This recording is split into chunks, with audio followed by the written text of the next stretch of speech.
Սա իրավունքը բաց տեքստով ոդքասթն է, որտեղ իրավունքի մասին խոսում ենք իրական կյանքի լեզվով։ Բարև ձեզ, ես փաստաբան Անի Ավետիսյանն եմ։ Առօրյա կյանքում մենք հաճախ ենք լսում այդ իրավական տերմինը երեխայի լավագույն շահը, բայց արդյոք մենք իրականում հասկանում ենք, թե ինչն է երեխայի հենց լավագույն շահը, ոչ միայն թղթի, իրավական փաստաթղթերի եւ իրավական տիրույթում, այլ հենց հոգեբանական եւ զգացմունքային տիրույթում։ Այդ հարցի պարզաբանման եւ քննարկման համար իմ այսօրվա հյուրն է Մադաթյան հոգեբանական կենտրոնի կլինիկական հոգեբան Տաթև Նահապետյանը։ Տաթև, ողջույն։ Շնորհակալ եմ հրավերս ընդունելու համար։ Տաթև, կպատմես մի քիչ քո աշխատանքային գործունեության, քո մասնագիտացման մասին։ Իհարկե, սիրով, Տաթևն եմ Նահապետյան, կլինիկական հոգեբան եմ, արդեն 12 տարվա պրակտիկ փորձով։ Կլինիկական խնդիրներով եմ զբաղվում, հիմնականում ընտանեկան որոշակի խնդիրներով, հոգեսոմատիկ խնդիրներով եմ զբաղվում եւ իհարկե վերջնական շրջանում, վերջին փուլերում համագործակցում եմ փաստաբանների հետ եւ փորձում ենք միասին պահել լավագույն շահը երեխաների եւ իհարկե դա ել ավելի օգտակար է լինում, որ կարողանանք ներսից ծանոթ լինել ընտանեկան խնդիրներին եւ երբ որ գալիս են ֆիզիկական որոշակի խնդիրներով, հոգեսոմատիկ որոշակի խնդիրներով, հասկանում ենք թե բուն կետը որն է, որտեղից որ իրականում սկսվել է եւ հիմնական երևի թե աշխատանքային ընթացքը տարիներ առաջ զբաղվում էի բացառապես երեխաների խնդիրներով, հիմա մեծահասակների խնդիրներով, որոնց ներսում ֆիզիկապես տեսնում ես, թե ինչպիսին է եղել ինքը երեխա ժամանակ, որոնք են եղել հիմնականում խնդիրները։ Երևի թե այսքանը ընդհանուր գործունեության մասին։ Շատ լավ, Տաթև, այստեղ այդ փաստաբանների հետ համագործակցությունից ինձ մոտ մի այսպիսի միտք առաջացավ, կուզենայի այս մասով էլ շեշտադրում անել։ Իհարկե աշխատանքային գործունեության ընթացքում բազմիցս աշխատել ենք միասին եւ ես կարծում եմ շատ կարեւոր արձանագրում արեցիր այստեղ, որ պետք է փաստաբանները եւ հոգեբանները աշխատեն իրար հետ անպայման, որովհետեւ շատ դեպքերում մենք չենք էլ կարող օբյեկտիվորեն, չլինելով մասնագետ։ Իհարկե շատ փաստաբաններ հմտանում են այս գործում եւ ուսումնասիրում են նաեւ հոգեբանություն, ուսումնասիրում են, կարդում են հոգեբանական գրքեր, բայց միևնույնն է, դու եթե այդ բազային հոգեբանական կրթությունը չես ստացել, այնտեղ ոչ բոլոր իրավիճակներում է, որ կարող ես իրականությունը հասկանալ, ու այս դեպքում ես շատ կարևորում եմ փաստաբան եւ հոգեբան համագործակցությունը, անձամբ քո մասով էլ եւ ձեր կենտրոնի մասով էլ կարող եմ ասել, որ իդեալական այսպես համագործակցություն ստացվում է։ Եվ այսպես անցնելով, այս մասը արձանագրեցինք եւ անցնենք մեր արդեն կարևորագույն հարցերին։ Իհարկե շատ ծանր թեմա ենք այսօր քննարկում, երկուսս էլ նենց չի, որ այսպես զբաղվում ենք լավ գործով, այսպես ասած, մեզ համար լավ գործով, որովհետեւ իրականում շատ ծանր ազդեցություն ունեցող գործեր են երեխաները, այլ այն բոլոր գործերը, որոնց մեջ երեխաներ են ներգրավված, ինձ համար այսպես կրկնակի ծանր հոգեբանական ազդեցություն են թողնում, որովհետեւ աշխատանքի ընթացքում ինչքան էլ սառում ես, էմոցիաներդ փորձում ես չարտահայտել, բայց միևնույնն է, օրվա վերջում հասկանում ես, որ դա քեզ վրա ազդել է։ Համագործակցության կարևոր գործոն հենց նրանում է կայանում, ինչպես զուգահեռ օրինակ բժիշկների հետ ենք համագործակցում, որպեսզի կարողանանք անձի հոգեսոմատիկ խնդիրները դուրս բերել, համագործակցում ենք հարակից այլ ոլորտի մասնագետների, նույնությամբ փաստաբանների, եւ հաճախ նշում են մասնագետներն էլ այդ ոլորտում, որ ինչպես է կարողանում այդ էմոցիոնալ սառնությունը դրսևորել, երբ զրուցում ենք ձեզ հետ էլ մնացած փաստաբանների հետ, էմոցիոնալ մասը շատ ավելի ակտիվ է դառնում ու երբեմն կարող է խոչընդոտել մասնագետի արդեն անձնային որոշակի որակներին։ Զուգահեռ աշխատանքի դեպքում այդ անընդհատ քննարկումները, թեկուզ եւ տարիքային ցենզերը երեխայի դուրս բերելը, այդ պահին փաստաբանը դիտարկում է իր մասնագիտական մասով, մենք դիտարկում ենք, որ օրինակ այս տարիքում դա շատ նորմալ է, դա շատ բնական է, կարողանում ենք այդ ուղղորդումը տանել, մասնագետի համար էլ ավելի ապահով դաշտ է դառնում, դրա համար համագործակցությունը նման դեպքում երևի թե պարտադիր է։ Այո, պարտադիր է, կարծում եմ, որ լիարժեք, այսպես ասած, պաշտպանությունը կարողանանք, հենց երեխաների պաշտպանությունը, որովհետև երեխաների պաշտպանությունը ըստ էության դա մեծահասակների պարտականությունն է, ու այս պահի դրությամբ երեխայից ինչ-որ մի բան ակնկալել շատ սխալ է։ Մենք փաստացի յուրաքանչյուրս երեխայի ճակատագրում որոշակի դեր ունեցող մարդիկ ենք։ Այն հոգեբանը, որ այդ գործընթացի ժամանակ ժամանակ ներգրավել են, փաստաբանը որ այն դատավորը, որ այդ որոշումը ի վերջո կայացնում է, այնպես որ մենք բոլորս Իհարկե ծնողը ամենաառաջնայինը ծնողը, իհարկե ամենաառաջնայինը ծնողի պատասխանատվությունն է, մենք էլ այսպես փորձում ենք օգնող ինչ որ դերակատարում ունենալ այդ հարցով։ Երբեմն հակադարձում են եւ այնպես է ստացվում, որ մենք ոչ թե օգնող դերում ենք, այլ իրենց կարծիքով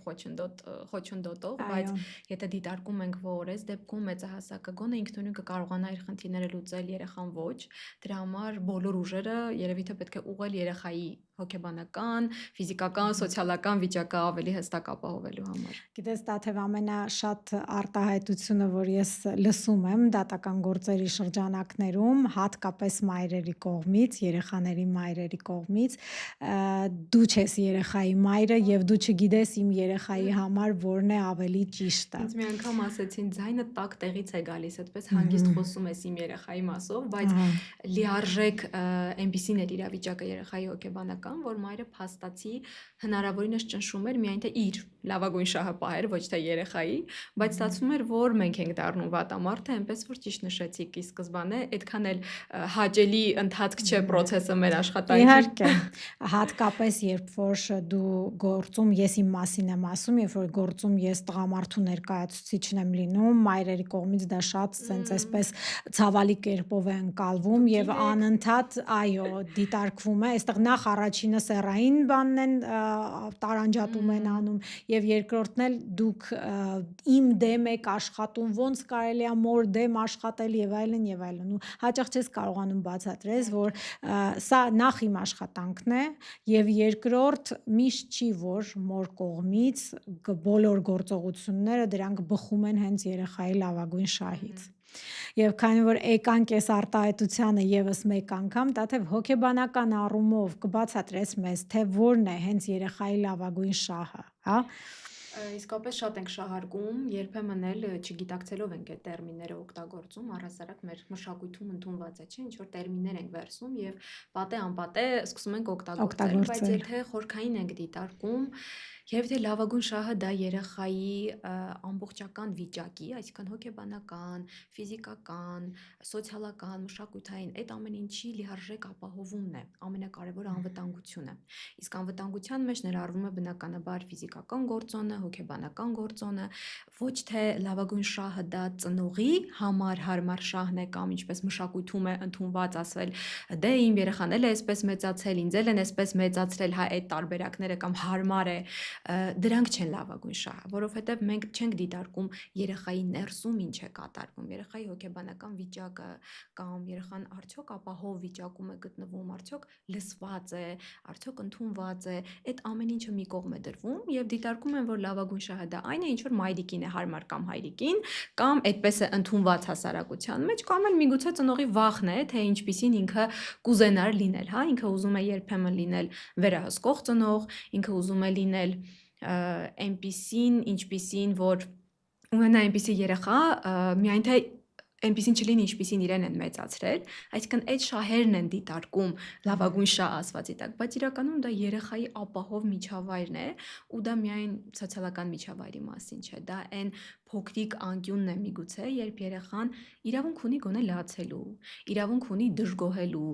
նեղվելու, այսինքն դա էլ է ընդունված ու լսված, բայց եթե երեխան մի փոքր դիսկոմֆորտ վիճակ է ստեղծում ծնողի համար, ծնողը իր տարբերակն է մշակում, ասում է սա է երեխայի լավագույն, դա քո շահն է, դա երեխայինը չէ,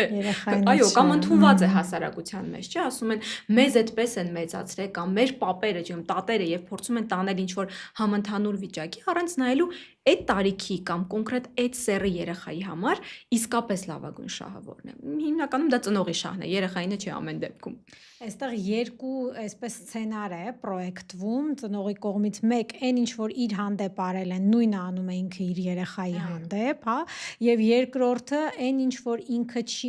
չի ունեցել, դա փորձում է էլի պրոյեկտել այդ երեխայի վրա։ Գուցե դա լավ բան է։ Ես միշտ չի որ ասում եմ դա վատ միտք է իր մեջ ներառում կամ վատ սցենար է, այսպես ասած, բայց դա երեխայի ուզածը չէ։ Այո։ Երբեմն մենք ծնողներին ասում ենք դուք բավականաչափ չեք սիրում ձեր երեխային եւ մենք դառնում ենք բարի ամենաուղիղ իմաստով իրենց աչքի գրողը։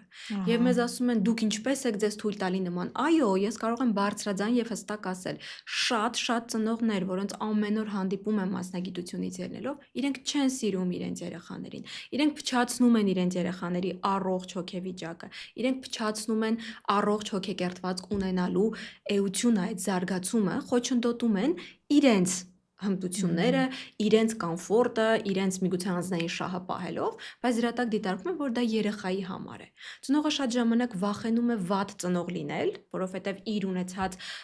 կարծրատիպերով, իր համոզմունքներում կա ինչ-որ լավ եւ վատ ծնողներ, բայց ինքը հաշվի չի առնում, իսկապես դա երեխայի համար լավ է։ Ու շատ դեպքերում մենք կարող ենք մեզ հարցնել. Ես եմ ինձ ուզում այստեղ լավ զգալ, թե սա իսկապես իմ երեխայի համար է։ Եվ այդ կարծրատիպերը պարզապես խեղդում են ծնողներին ու շատ հաճախ սիրելու չափաբաժինը միգուցե գեր սիրել է դառնում եւ իրենք փորձում են մաքսիմալ ամեն ինչ անել, որ ամեն ինչ լավ լինի, բայց դա էլ է հակառակը լինում։ Եվ այո, ծնողը կարող է նաեւ շատ սիրել իր երեխային, բայց ճիշտ չդիտարկել որն է նրա լավագույն շահը։ Այստեղից էլ գալիս է մի այսպիսի հարց, այսպիսի մի թեմայի անցում, այ ոնց սիրեն իրենց երեխաներին ծնողները, որպիսի այդ եւ լավագույն շահը կարողանան ապահովեն եւ չխախտեն երեխայի անձնական տարածքը, անձնական ցանկությունները չոտնահարեն, հա, չէ՞ որ մենք քո ասածի նման մենք հաճախ ասում ենք, չէ, այս երեխայի համար լավագույնը կլինի, որ ինքը գնա պարի կամ գիմնաստիկայի, որ հետագայում ունենա լավ կեցվածք եւ այլն եւ այլն, բայց այդ երեխան օրինակ ուզում է գնալ, չգիտեմ, լողի կամ բոքսի, բացարձակ այստեղ պայմանական վերցված ինչ որ բաներ էին, բայց մեր պատկերացումներ, հա, գուցե ես օրինակ որպես ծնող օրինակ, հա, ես չեմ հասկացել, թե դա որն է երեխայի համար լավագույնը եւ ես դա պրոյեկտել եմ իմ երեխայի վրա։ Իրականում ես օրինակ բերեցի, ես մայր չեմ եւ չունեմ երեխա, բայց բոլորը թող այստեղ գտնեն իրանց, էլի այս բանում։ Եվ դրանով իսկ ուղղությունը իմ երեխայի կյանքի ես փորձել եմ խաթարել։ Ու այստեղ շատ կարևոր է, որ դու հասկանաս այդ մարդուն որպես հենց մարդ, կայացած մարդ հենց անձ փոքր տարիքից, այ 2-3 տարեկանից գուցե հոգեբանական առումով շատ ավելի փոքր տարիքից դու հաշվի առնես այդ երեխայի ցանկությունները, այդ երեխայի անձնական տարածքը։ Իսկապես շատ բարդ եւ նուրբ սահման է այստեղ հասկանալ, որովհետեւ նաեւ մյուս կողմից էլ չի կարելի ծնողներին մեղադրել, որովհետեւ իրենք փորձում են իսկապես մաքսիմալը անել երեխաների համար, բայց խնդիրը նրանում է, որ երբեմն ծնողը երեխային ունենում է, որովհետեւ պիտի ունենար այդ երեխային, կամ որ չասեն ինչի չունի եւ շատ մշակութային եւ այսպես կարծատիպային դարձած իրավիճակներից եւ լիարժեք երեխային որպես անձ չի ընկալվում։ Ես սովոր եմ ասել, մինչեւ 40 տարեկան անգամ պորտալարը չի կտրվում երեխայի եւ նույնականանում են։ Սերով պայմանավորված չէ, այսինքն կարող է եւ աղջիկը լինել եւ տղան լինել, մասնավորապես մայրիկներից, հա, այսպես ասած կախված վիճակ է լինում եւ դա մայրիկի խնդիրն է։ Այսինքն մայրը չի փորձում առանձնացնել իր եսը երեխայի եսից եւ եթե նկատած կլինեք, անգամ լեքսիկոնում մենք ասում ենք մեր, ամեն ինչը մեր է։ Մենք արդեն խոսում ենք, մենք արդեն քայլեցինք, մենք ճաշիկ ենք ուտում, մենք այսօր հիվանդացանք, դպրոց չենք գնում։ Այսինքն փոքր տարիքից սկսած մայրը չի կարողանում իրեն առանձնացնել երեխայից, հետեւաբար երեխան նույնականացված, այսպես կպած բարձրանում է մինչև X տարիք, չգիտենք ինչքան։ Ես այցելուներ եմ ունեցել, որ մինչև 40-45 տարեկան տղամարդի դեպ գալիս էին եւ այսպես վախվորած աչքերով նայում էր մամային, որ մաման հանկարծ սենյակից դուրս չգա, որովհետեւ ինքը չի կարողանա հարցերին պատասխանել։ Այսինքն սա ծնողի ինքնության ձևավորումն է։ Եթե մենք հասկանում ու գիտակցում ենք ծնող երևույթը, հետեւաբար մենք նաև կարողանում ենք երեխային ընկալել ոչ թե մեր սեփականություն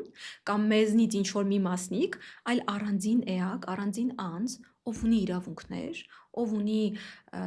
էմոցիոնալ վիճակներ, ով ունի ցանկություններ,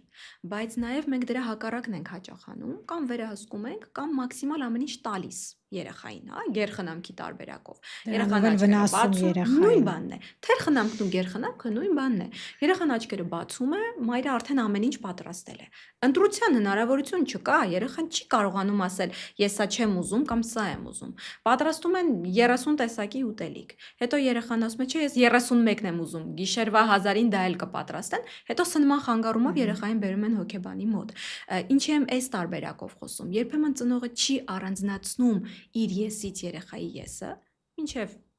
մոտավորապես դեռահասության տարիքում, պարզապես դեռահասության տարիքում դեռահասը սկսում է բոյկոտել, երբեմն կարողանում է դուրս գալ այդ լծից, երբեմն ոչ, մնում է եւ մինչեւ հասուն տարիքում։ Հետևաբար ծնողը արդեն չի տարբերում դա իր համար է լավ, թե երեխայի համար է լավ, ու սկսում է այդ ձուլումը։ Կամ վերահսկում են, որը նորից հանգեցնում է երեխայի փակվելուն կամ փախուստին, երկու տարբերակն է, կամ տալիս են գերխնամք այդ մաքսիմալը, ու ծնողի մոտ արդեն հարց է առաջանում, իսկ ինչպես սիրեմ, ինչպես դուք էլ հարցրեցիք, ինչպես սիրեմ, որ դա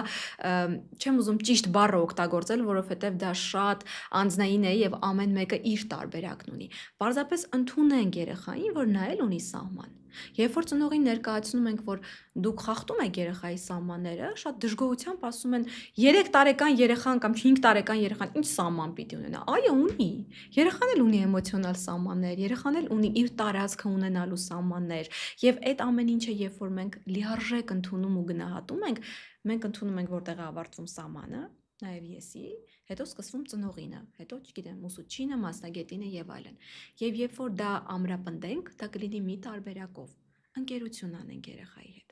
բոլոր տարիքներում։ Բոլոր տարիքում։ Այստեղ շատ դեպքերում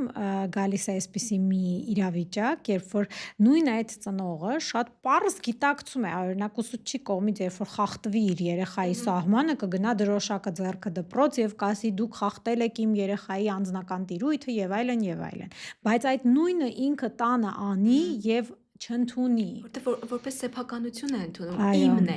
Հետևաբար իմ երեխան պիտի գնա բարի, որովհետև ես եմ ուզում, կամ ես չեմ գնացել, կուզենամ իմ երեխան գնա, կամ հարևանի երեխան գնում է, բա իմը ոնց չգնա, ու հաշվի չի առնվում։ Երեխան միգուցե խմբային սպորտ կամ խմբային որոշակի իրավիճակներում այդքան էլ հեշտ չի ռեալիզացվում ու ցանկալի օրինակ նկարչության տանել։ Շատ հաճախ մենք տարբերակում ենք էքստրովերտ, ինտրովերտ տեսակ, այսպես ակտիվ եւ пассив տարբերակով, եւ եթե ծնողը հակառակն է, օրինակ ծնողը սիրում է իր էներգիան ստանալ ավելի հանգիստ, խաղաղ միջավայրում, երեխան ակտիվ է, ասում են երեխան հիպերակտիվություն ունի, դիագնոզում են, պիտակավորում են կամ չար է։ Չար չէ, երեխան այդպես է սիրում իր էներգիան ստանալ, ու ծնողը պարտադիր երեխային տանում է նկարչության կամ անհատական որևէ աշխատանք։ Մարի է դա էներգիան, բայց ինչի։ Երեխան սպորտ էր սիրում, ակտիվություն էր սիրում, ու այդ մենքի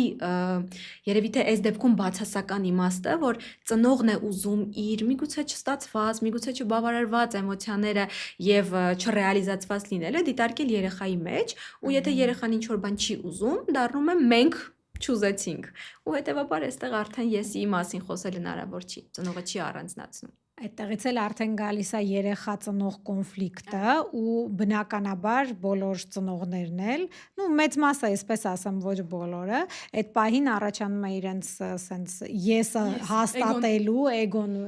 այսպես բարձրանում է եւ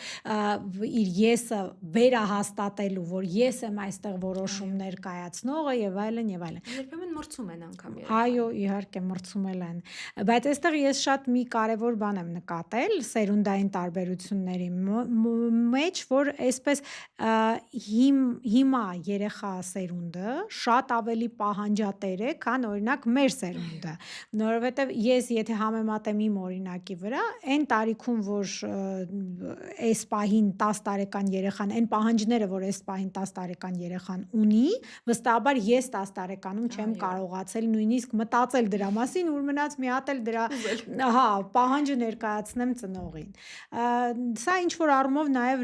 լավ կարելի է դրական դինամիկա բան անել։ Ճիշտ է, չափն էլ անցնում է, երեխաների մոտ երբեմն չափն անցնում է, բայց այդ ոսկե միջինը եթե կարողանանք պահպանենք, շատ լավ դինամիկա է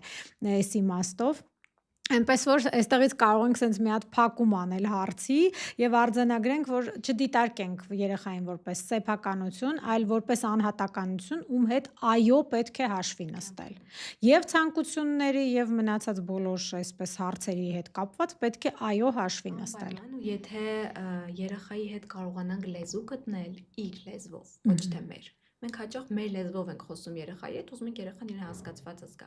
Ոչ այդ պայքարը կլինի, երեխան իրեն ընդունված կզգա, ռեալիզացված կզգա առաջին ընտանիքում, որովհետև եթե անձը, մասնավորապես երեխան ընտանիքում ռեալիզացված չէ, այսինքն ինքը իրեն չի զգում այնպիսին, ինչպիսին ինքը կուզենար զգալ, անգամ մեր տված սերը իրեն բավարար չէ։ Մենք ասում ենք մաքսիմալ սիրում ենք, բայց միգուցե մեր սերը դա մի խաղալիքն է կամ մի տուփ շոկոլադը, բայց երեխան ուզում էր ուղակի մենք իրեն գրկեին, միասին ֆիլմ նայենք, այսինքն դրանք էլ են տարբեր։ Ու երբ որ մենք ընդունենք, որ երեխան էլ կարող է իր ցանկությունը ունենա, որը բոլորովին պարտադիր չէ մերինի հետ համընկնի, այդ դեպքում այդ սահմանը, նուրբ սահմանը ճիշտ կդիտարկենք ու երեխան առողջ անց կմեծանա, ոչ թե հետագայում բուլինգի կամ կենթարկվի կամ տոքսիկ հարաբերությունների մեջ կլինի։ Այս ամեն ինչի հետևանքն է դա։ Այստեղ շատ կարևոր է, որ մենք նաև սիրո արտահայտման ձևը կարողանանք այդ երեխայի հասկանալ, որովհետև երեխա կա սիրում է, որ իրեն հենց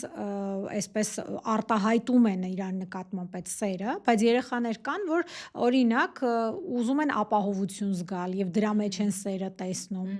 Այ հասկանալ քո երեխայի համար որն է լավագույնը ու այդ ուղղությամբ այդ սիրո արտահայտումը, այսպես ասած, դրսևորել։ Կլինի, եթե մենք ուղղակի լսենք մեր երեխաներին։ Այո, ընկերանանք եւ լսենք երեխաներին։ Անդադար մենք երեխաների ձայնը կտրեցնում ենք, այսպես ասած, հա։ Նույնիսկ եթե երեխան ուղղակի սովորական մի բան էր նկարել եւ ուրախ գալիս էր մեզ ցույց էր տալի։ Եթե մենք այդ բանից զբաղված ենք կարևոր գործերով, ենք ասում ենք հետո էլի, վերջ դա մենք փակեցինք։ Եթե լոգոնևրոզ չառաջացնենք հետագայում կակազություն, մնացածը ավելի հեշտ տարբերակը կլինի։ Մենք չենք լսում երեխան ինչ է ուզում։ Ու հետո երբ որ երեխան սկսում է ստել,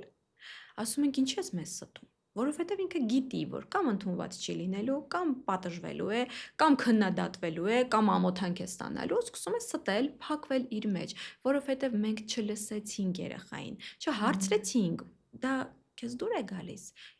Միգուցե փոխենք ինչ-որ մի բան։ Եթե հենց հիմա չես ուզում նկարենք, բայց եթե դա պարտադիր էր, արի գնանք ֆիլմ նայենք, հետո կնկարենք, այսինքն խոսքի մատուցումը ու շփումը։ Իսկ մենք սովորաբար վերևից դիրքով, այսպես նայում ենք երեխային մատնացույց ենք անում, ինչ որ բան ենք ուզում հասկացնել, անհնար է դա երեխան ընկալի։ Եթե անգամ կատարի թվացial ցանկությունը, ապա ուղղակի ինչ որ բանից ելնելով։ Իսկ եթե մենք երեխայի հետ խոսում ենք, երևի այդ պահին, եթե երեխայի հետ խոսում ենք դեմ առ դեմ, հա, իջնում ենք իր հասակին, նայում ենք աչքերի մեջ, վիզուալ ընկալում ենք ու տեսնում ենք, ապահով միջավայր ենք ստեղծում երեխայի համար, երեխան կխոսի, կարտահայտվի ու մենք կհասկանանք ինչ է անհրաժեշտ իր էմոցիոնալ լավագույն վիճակի համար։ Այստեղից մի դեպք հիշեցի իմ անձնական կյանքից, իմ զարմուհին այս պահին 8 տարեկան է, բայց մի 2 տարի առաջվա դրվագ եմ այսպես պատմում, երբ որ մի իրավիճակ եղավ եւ ես իրան հարցրեցի այս իմ հետ կապված հարցի շուրջ, ես իրան հարցրեցի քո խորհրդի կարիքն ունեմ, ինչ կարծիք ունես դու այստեղ, ու ես հիշում եմ այսպես պսպղացող իր աչքերը, թե ինչքան ոգևորվեց այդ արտահայտությունից, որ ես իրենից խորհուրդ եմ հարցնում ու ես իրեն վերջում ասացի ես անպայման կանեմ նենց ոնց որ դու ես ասում դու ես ինձ խորհուրդ տալիս ու այսպես այնպես մեծ բավարարվածություն ստացավ այդ պահին երեխան որ իրեն էլ այսպես ասած ճակերտավոր հա իրեն էլ մեծի տեղ դրեցին եւ իր կարծիքը հաշվի առան շատ բան չի պահանջվում բայց երբեմն ծնողը ելնելով այո իր էգոյի վիճակից նա ճիշտ դրսևորումներ չի անում եւ ասում է մի մատ երեխու կարծիքը ես ինչի պիտի հարցնեմ կամ դու այդ ինչքան դարձար որ ինձ պիտի ինչ-որ բան առաջարկես կամ խորհուրդ տաս փոքր տարիքից է դա կարելի երեխային ընտրության առաջ դնելուց օրինակ երկու հագուստ ենք դիտարկում որը ըստ եղանակային պայմանների որոշել ենք բայց կարելի է 2-3-ը դնել ըստ նույն նորմայի երեխան ընտրի Ինչ ենք մենք միանգամից տալիս մեկը ու ասում ենք սա պիտի ու երեխան չի տեղավորվում այդ ռամկայի մեջ հետագայում մաքսիմալ ամեն ինչ պիտի անի որ դուրս գա այդ ռամկայից իսկ երբ որ կարևորում ենք այդպես մինիմալ կարծիք ինձ կօգնես այ քո կարծիքը ինձ համար այնքան կարևոր է անգամ բառային արտահայտություն ես միշտ իմ այցելուներին եմ ասում երբեմն մենք շատ ճիշտ ու adekvat ենք ընկալում այսպես ասած ճիշտ իրավիճակի համար adekvat ենք խոսքը ասում բայց ձևն ենք սխալ ասում ու միշտ օրինակ եմ բերում, ասում եմ, եթե մենք ասենք երեխային, արի քեզ տանեմ խանութ, դա նման է մի իրի, որ մենք վերցնում ենք ու տանում ենք։ Իսկ եթե ասենք, արի միասին գնանք խանութ, քեզ հետ ես ինձ պաշտպանված եմ զգում, դրանից մեզնից ոչինչ չի գնում, բայց երեխան էսպես ոգևորվում է, ինքը գիտի, որ մամայի պաշտպանն է, արդյունքում երկուսով գնում ենք խանութ, բայց մի հատ տեսեք տարբերություն է այդ երկու արտահայտությունների։ Ու եթե կարողանանք մեր էգոն մի քիչ իջեցնել, ոչ թե մենք ծնող ենք ու մենք պիտի նսեմացնենք երեխային մեր էգոն դրա հաշվին բարձրացնելով, այլ հասնենք իջնենք երեխայի հասակին, նայենք աչքերի մեջ ու հասկանանք երեխան ինչ է ուզում, ու եթե մի վարքյան հիշենք մեզ համար ինչքան կարևոր կլիներ, եթե մեզ էլ այդպես անեին, վստահաբար դա հեշտ կստացվի։ Այստեղից գալիս է այն միտքը, որ ցանկացած իրավիճակում ճիշտ է ինքդ քեզ պատկերացնել այդ իրավիճակում, հա, այ ես եթե լինեի այս մարդու փոխարեն ոնց ինձ կդրսևորեի, այստեղ շատ իմ աշխատանքային գործունեության ընթացքում ես շատ եմ փորձում։ Այ օրինակ, եթե ես այս գործում լինեի իմ վստահորդի տեղը, ես ոնց կանեի։ Դա ինձ շատ հաճախ փորձում է օգնում է, որպեսզի ես կարողանամ ճիշտ մարտավարություն մշակեմ, ու այս դեպքում էլ շատ տեղին է, որ երեխայի փոխարեն դու ինքդ քեզ պատկերացնես։ Մի պահ ասես գնաս հետ, ասես ես 10 տարեկան երեխա եմ հիմա։ Ինձ ոնց դուր կգար, որ ինձ իմ օրինակ մաման կամ պապան ասեր։ Միայն ծնողները չէ, շրջապատը եւս, հա, բայց ծնողները այն կարևոր երկու էակներն են, որոնք մեզ համար առաջնային, այսպես ծանոթացնողն են, այո, ոչ միայն մեզ կյանք պարգևողն են, այլ նաեւ աշխարհի հետ հարաբերություններ կառուցողն են։ Ու երբեմն մենք չենք էլ գիտակցում, թե ինչքան մեծ դեր ունենք այդ երեխայի որպես հետագայում սոցիալական էակ եւ որպես մարդ ձևավորվելու մեջ։ Ասում ենք երեխայի հետ սկսեք շփվել դեռևս նորացության շրջանից, եւ ծնողներն ասում են, դե ինչ պիտի հասկանա երեխան այդ տարիքում, հասկանում է, սովորում է կոմունիկացիա։ Եվ երբ որ մենք աչքերով նայում ենք, ժպտում ենք, թաթիկներն ենք շոյում կամ ինչ որ ձայնարկություններ ենք տալիս, արդեն երեխան սկսում է շփվել մեր, իսկ մայրը, մասնավորապես ծնողներից մայրը, առաջին կերպարն է, ու միջոցով երեխան աշխարհի հետ է ծանոթանում, այսինքն աշխարհի մոդելի պատկերը ամենաառաջինը մայրն է, այս դեպքում մասնավորապես երբ որ եթե պրենատալ հոգեբանություն ուսումնասիրենք, հա, հղիության շրջանում ծնողի հետ կապը, եւ հետո արդեն երկու ծնողները, ու երբ որ նորացության ժամանակից մենք արդեն շփվում ենք երեխայի հետ, հետագայում ամեն ինչ ավելի հասուն կերպով է լինում, բայց սպասում ենք նորացությունը կավարտվի, հենց սկսի խոսել նոր, բայց մինչև էդ էլ երեխան խոսում, ներքին խոսքներ իր, երբ որ բառացի չի խոսում, դա չի նշանակում, որ չի հասկանում երեխան։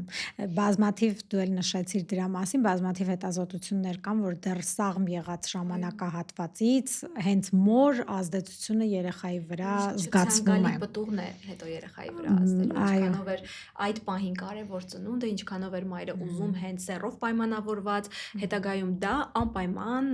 այս կամ այն հոգեբանական խնդիրը կառաջացնի, ու եթե մենք կյանքի ինչ որ մի փուլում չենք հասկանում, ինչի է տվյալ մարդը միշտ չընդունված, ինչի է միշտ իրեն չսիրված, չհասկացված զգում, երբեմն հենց թերապևտիկ աշխատանքի ժամանակ էլ հասկանում ենք, որ նույնիսկ իր մայրը չէր ուզում, որ ինքը ծնվի, բնականաբար երեխան արդեն մեծ տարիքում մտածելու է, որ ինքը չընդունված է, չսիրված է, ու դա արդեն իսկ մասնագիտական ճանապարհ է պետք, որ այդ խնդիրը կարողանանք հաղթահարել։ Այստեղ էլ նույնիսկ գալիս է այդտեղ հանցագործությունների մասով, եթե դիտարկում ենք, ցանկացած հանցագործի, եթե այսպես հետ ես գնում, եթե փորձես հոգեբանորեն ուսումնասիրել, դու հասկանում ես, որ այնտեղ կան հոգեբանական խնդիրներ, հա,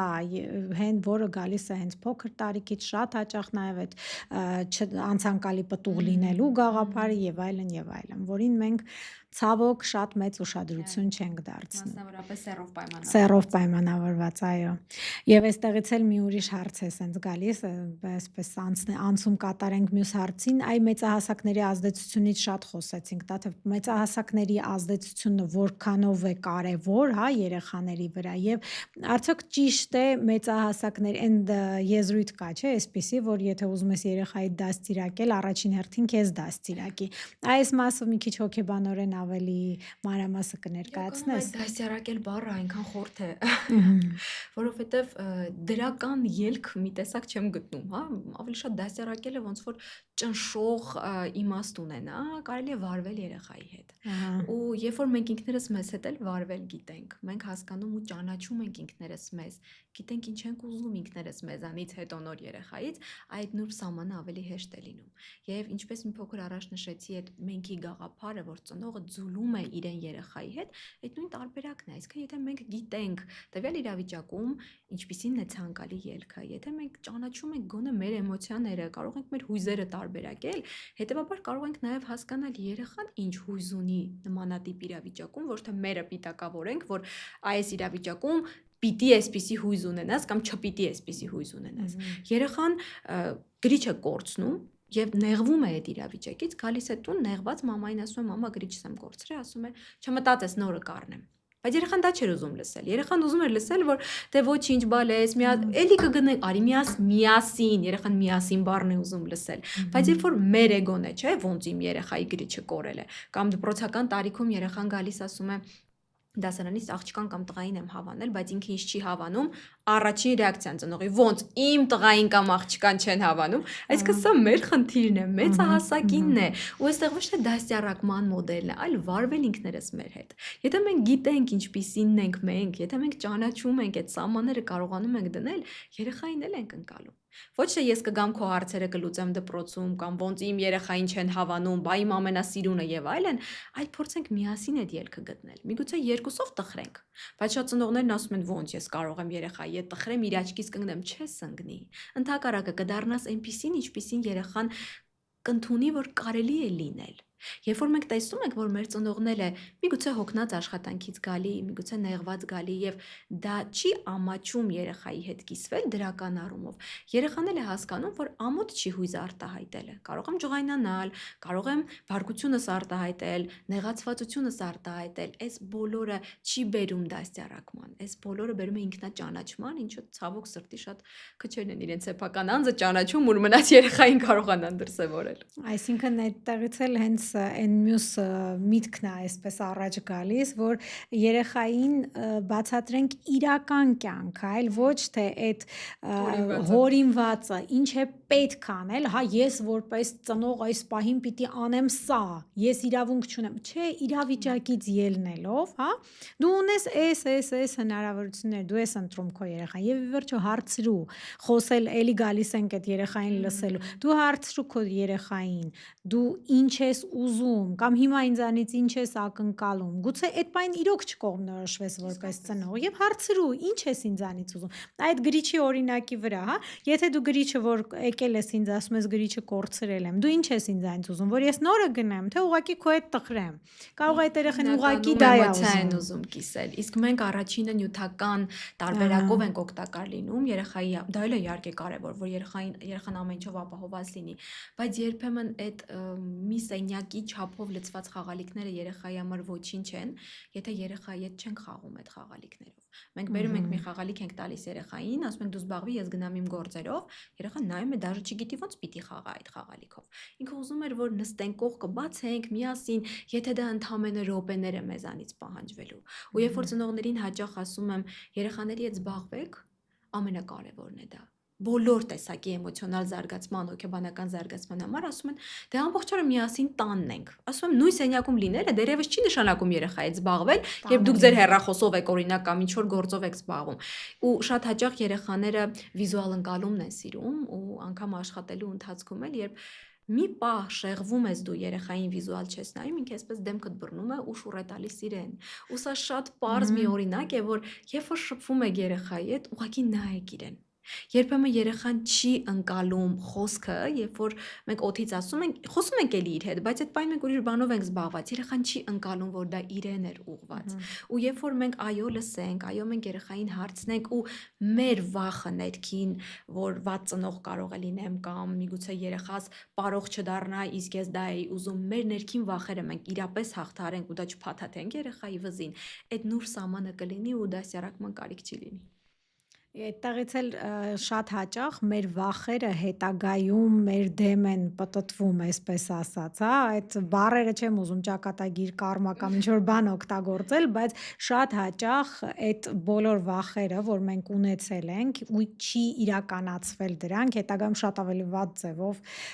հետ է վերադառնում, այնպես որ պետք չի։ Բոլորս առաջին անգամ ենք այս կյանքը ապրում ու Առաջին անգամ էլ ծնող ենք լինում, չի կարելի ոչ մեկին մեղադրել։ Նույնիսկ եթե երկրորդ անգամ, դաթև նույն մարդը եթե երկրորդ անգամ ծնող է դառնում, պարտադիր չի, որ ինքը առաջինի վրա կիրառած բոլոր մեթոդները կիրառի։ Այնքան մարդիկ տարբեր են, այսա պիտի հասկանանք, յուրաքանչյուրի հետ աշխատել, յուրաքանչյուրի հետ ապրել եւ կիսել իր ձևով, հա։ Երբորյակների դեպքում են երեխաները երկու տարբեր աշխարհներով մեծանում, բայց ծնողն ասում է երկուսին նույն ձևով եմ մեծացրել, նույնը չեք մեծացրել։ Միգուցե մեկին ջղայնանալու ժամանակ օրինակ ասել եք, հաճախ ենք չէ օգտագործում հիմա կթողնեմ կգնամ դու էլ մամա չես ունենա։ Մյուսին այդ օրը ջղայնանալուց այդպես չեք ասել, բայց թվում է թե այդ ամենը պիտի մոռացվի, բայց մենք ենթագիտակցություն ունենք, դրանք գնում լցվում են այսպես բաժակի պարունակության մեջ ու երբ որ հասուն տարիքում զույգ երեխաներից մեկը ունենում է կորցնելու վախ մշտապես, հարաբերություններում է անդադ խնդիրներ լինում ու չեն կարողանում հասկանալ, ծնողն ասում է, բայց երկուսին նույնությամբ եմ մեծացրել, չէ՞, մեկի վրա որ ջղայնանում էիր, ասում էր կթողնեմ կգնամ էլ մամա չես ունենա։ Այդ դա մոդիֆիկացում է եւ լրիվ ուրիշ կերպով է մեկնաբանվում։ Հետևաբար այո, երկրորդ, երրորդ անգամ ոչ մի թիվ չի սահմանում էմոցիոնալ վիճակը, որովհետեւ մայրը կամ հայրն էլ են, չէ՞, տարբեր էմոցիոնալ վիճակներում երեխայի մեծացնում։ Մի ընթացք կարող է շատ հոգեպես հանգիստ էին, մի ընթացք ավելի ջուրագրգիռ էին եւ դա անպայման փոխանցվում է երեխային։ Ես շատ հաճախ կողքից այսպես իմ վստահորդներին խորհուրդ տալուց, հա, որտեվ ինձանից լավ գիտես երևի թե հոգեբանի ֆունկցիանել ենք կատարում երբեմն, որովհետեւ մարդիկ առաջնային, հատկապես ամուսնանտանեկան գործերով, երբ որ դիմում են փաստաբանին, առաջնային իրանք ուզում են ստանան այդ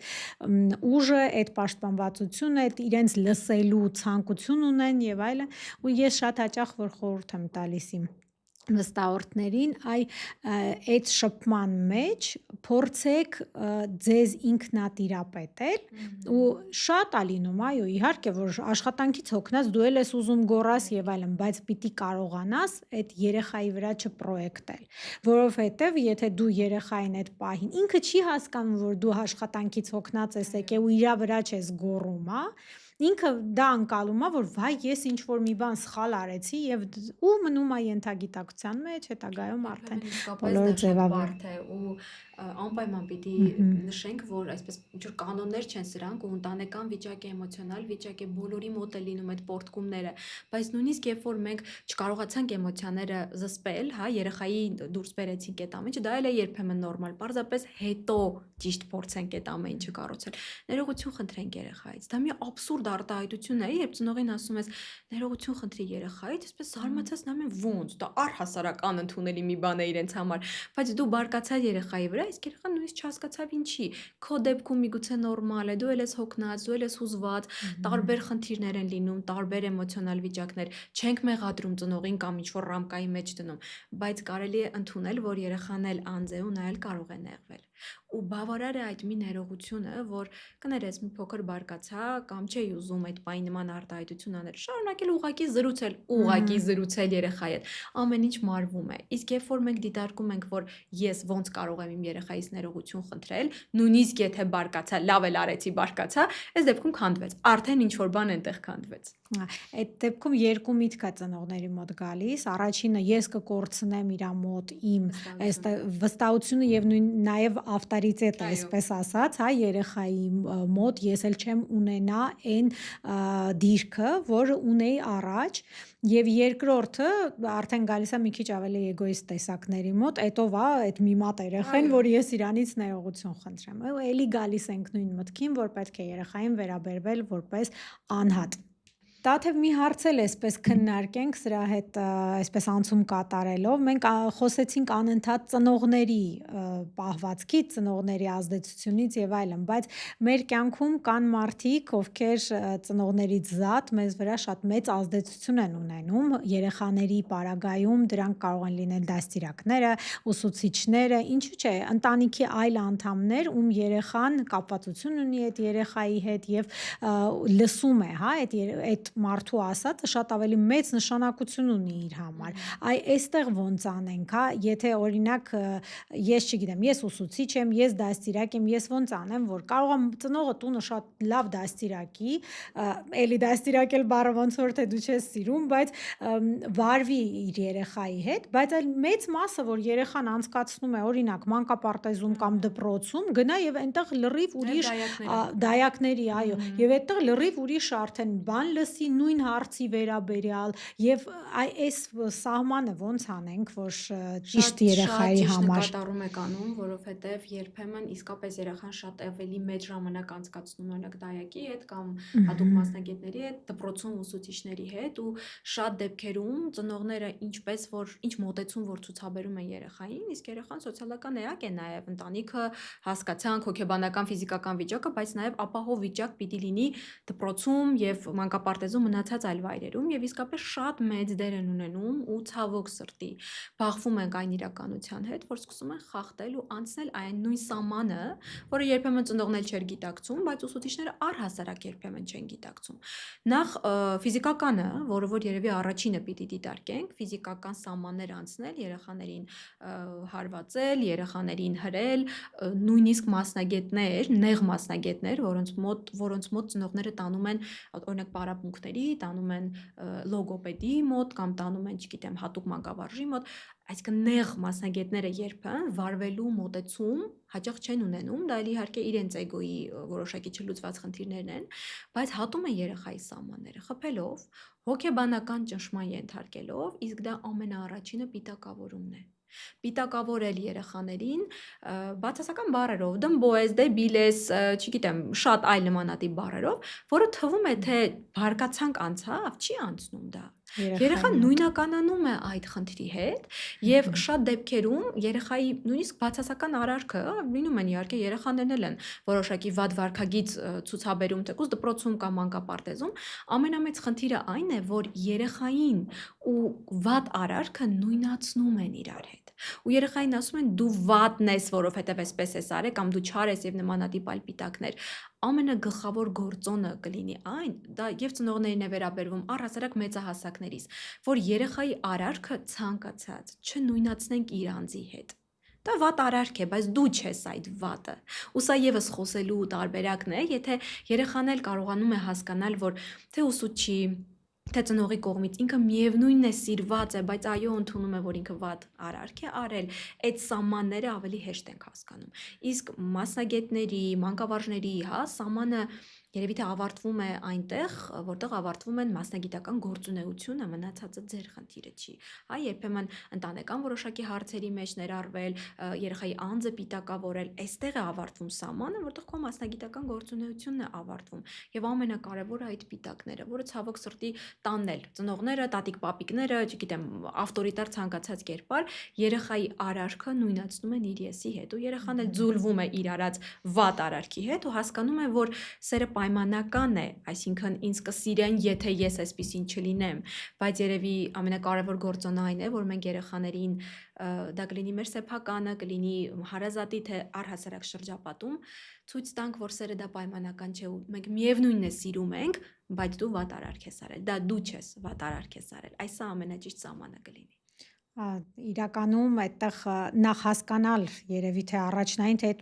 երեխան ինչի արեց այդ արարքը գուցե դրա համար պատճառ կար եւ վերացնել այդ պատճառը մենք միանգամից կամ պատժում ենք կամ ամոթանք են տալիս համեմատում ենք այ հարևանի երեխան էսպես չի անում հլտես դու ոնց ես անում արդեն փակվեց ու երբ որ երեխան փակվեց հետո ծնողը բողոքում է որ հետս չի կիսվում ոչինչ չեմ հասկանում չգիտեմ իր կյանքում ինչ է կատարվում որովհետեւ դու ինքդ փակեցիր այդ տարբերակը որտեվ դու չլսեցիր երեխային չփորձեցիր իր խնդիրը լուծել եւ այլն նույնիսկ եթե ամենավատ արարքն է արել այստեղ մենք չենք արդարացնում երեխայի երբեմն իսկապես շատ վատ արարք են գործում բայց երեխան եթե հասկանում է որ ծնողը իրեն դադարելու է սիրել իր արարքի պատճառով նախ նա չի խոսի դրա մասին եւ ծնողը լրիվ այլ տարբերակից կիմանա հետո կպատժվի մի հատ էլ ստել ստելու համար եւ այդ սահմանը լրիվ կխախտվի։ Երեխան կհասկանա, որ առհասարակ կյանքում էլ ուրեմն միշտ ինչ որ բաներ պիտի անեն, որ հետագայում կողակիցս, երեխաներս, առհասարակ մարդիկ ինձ ընդունեն։